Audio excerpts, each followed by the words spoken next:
The Lady or the Tiger. Long ago, there lived a semi-barbaric king whose ideas were very barbaric. When he got an idea in his head, he often jumped on it without thinking. When things were going well, he was kind and calm. But when things went badly, he was even kinder and calmer, because he knew that soon he would have his chance to make the crooked straight and crush those who were out of line. One idea he borrowed from his more civilized neighbors was a public arena where he could show his subjects the right way in life.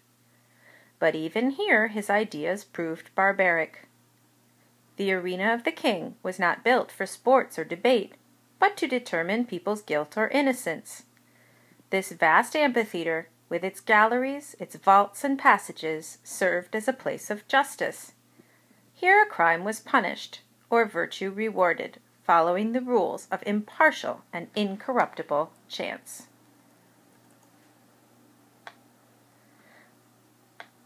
When one of the king's subjects was accused of a significant crime, the public was notified to come to the king's arena. When all the people had assembled in the galleries, and the king, surrounded by his court, sat high up on his throne, he gave a signal. Then a door beneath him opened, and the accused walked into the amphitheater. Directly opposite him on the other side of the arena were two doors, exactly alike and side by side. It was the duty of the person on trial to walk directly to these doors and open one of them. He could open either door as he pleased. He received no guidance or influence but that of impartial and incorruptible chance. If he opened the one, there came out of it a hungry tiger, the fiercest and most cruel that could be found.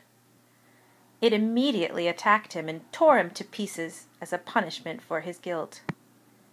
When this happened, sad iron bells were rung, great cries were heard through the arena, and the audience walked slowly homeward, mourning that someone so young and so fair, or so old and respected, should have met such a terrible death.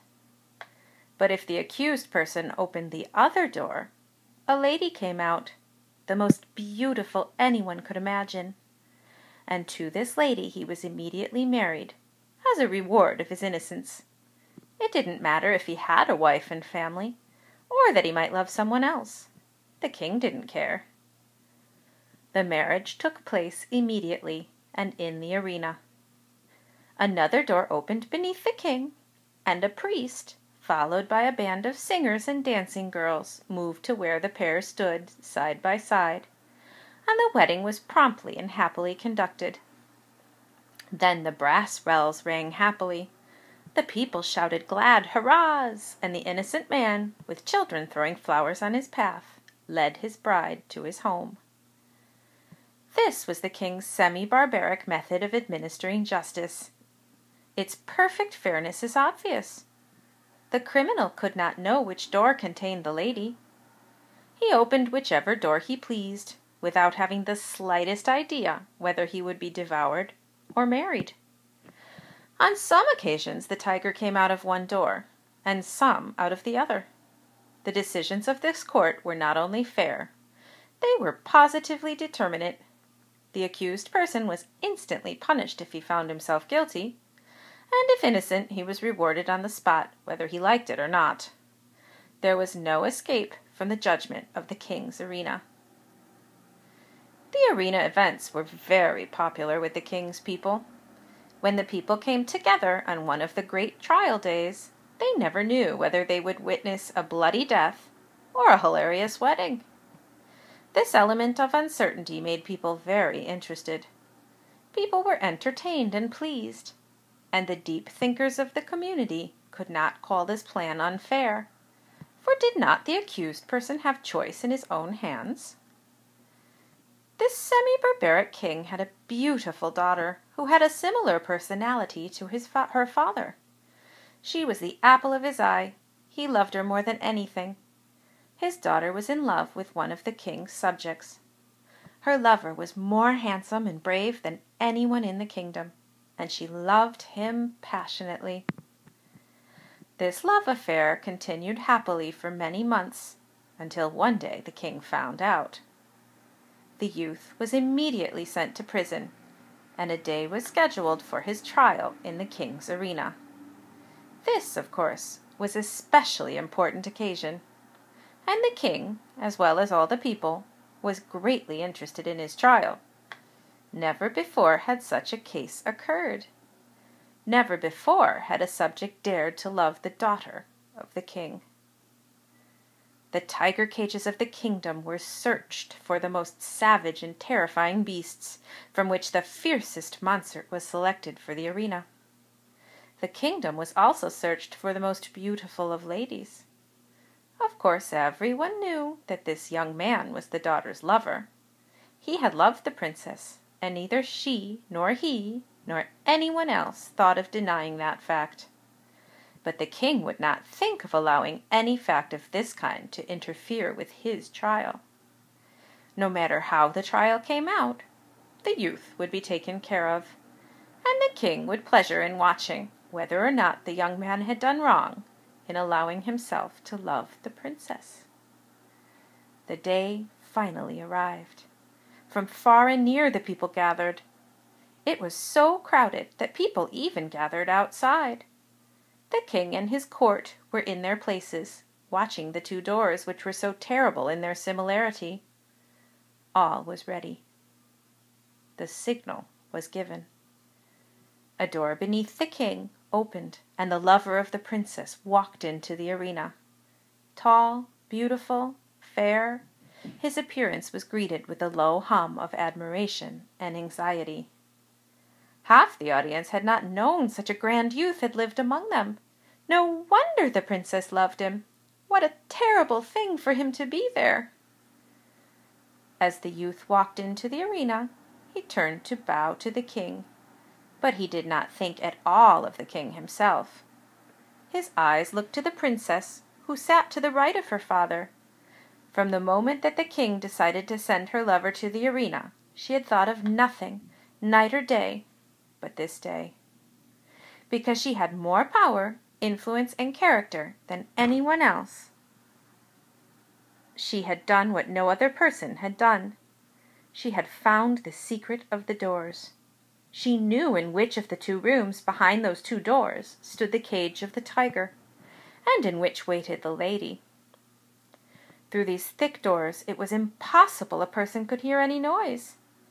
But gold and the power of love had brought the secret to the princess.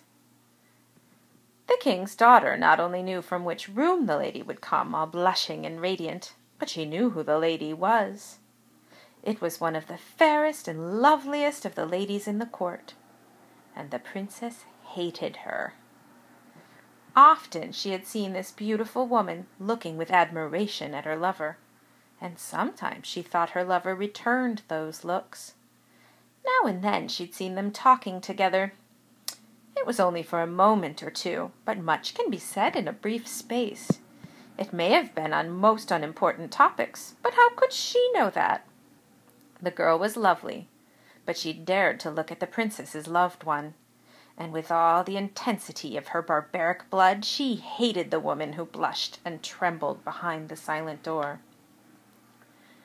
When her lover turned and looked at her, and his eyes met hers as she sat there, he saw that she knew behind which door crouched the tiger, and behind which door stood the lady. He had expected her to know it. He understood her nature, and he knew she would never rest until she knew what waited for him. Then his quick and anxious glance asked the question, which? It was as plain to her as if he'd shouted it from where he stood. There was not a moment to be lost.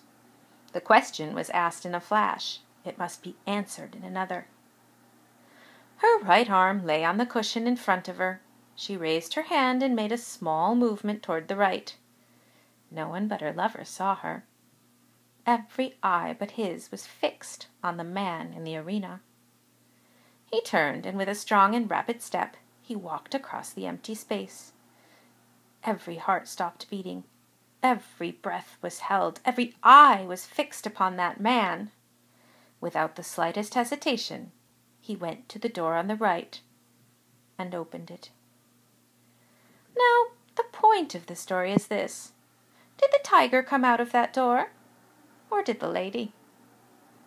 The more we reflect upon this question, the harder it is to answer. It involves a study of the human heart, which leads us through mazes of passion, and it is difficult to find our way. Think of it, fair reader, not as if you must answer the question, but that hot-blooded, semi-barbaric princess, her soul burning under the combined fires of despair and jealousy. She had lost him, but who should have him? How often in her waking hours and in her dreams did she wake up in wild horror and cover her face with her hands as she thought of her lover opening the door where the cruel fangs of the tiger waited. But how much oftener had he seen her open the other door? How in her dreams she gnashed her teeth and tore her hair when she saw his delight as he opened the door of the lady. How her soul burned in agony when she saw him rush to meet that woman, when she heard the glad shouts from the crowds and the wild ringing of the happy bells, when she saw the priest with his joyous followers come to the couple and make them man and wife before her very eyes, and when she'd seen them walk away together on their path of flowers, followed by the tremendous shouts of the happy crowd, in which her one despairing cry was lost and drowned. Would it not be better for him to die at once and go to wait for her in heaven? And yet, that awful tiger, the shrieks, that blood! Her decision was indicated in an instant, but it was made after days and nights of deliberation. She knew she would be asked. She had decided what she would answer, and without the slightest hesitation, she moved her hand to the right. The question of her decision is not to be taken lightly, and it's not for me to answer it, and so I leave it with all of you. Which came out of the door, the lady or the tiger?